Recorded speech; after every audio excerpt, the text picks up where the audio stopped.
everyone, today we're gonna be talking about Huachicol, the practice of stealing fuel in Mexico. Welcome to Lucha News. My name is Alongo and I am a Mexican expert. You can tell I'm an expert because of the mask that I'm wearing.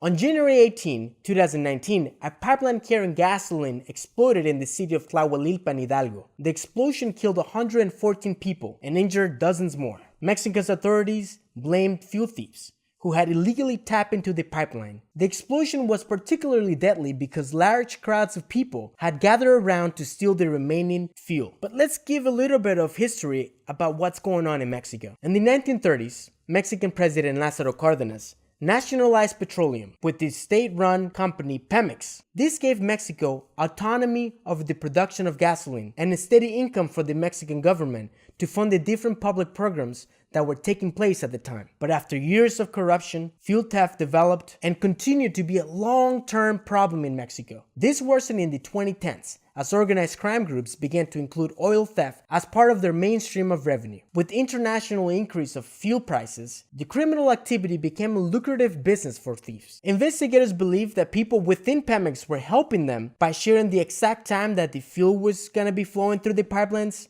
the maps of where these pipelines were, and had to successfully tap into them. Mexico's current president, Andrés Manuel López Obrador, or AMLO for short, took office in December 2018. Immediately launched a campaign against the oil theft gangs and dispatched close to 5,000 troops of the armed forces and federal police to guard the pipelines across Mexico. Part of this strategy was to divert the flow of fuel from the pipelines and detect the leaks as they occurred and transport the fuel via trucks. These significantly decreased the amount of fuel being stolen. But also, these measures led to logistical problems, including temporary fuel shortages and long lines filling stations nationwide.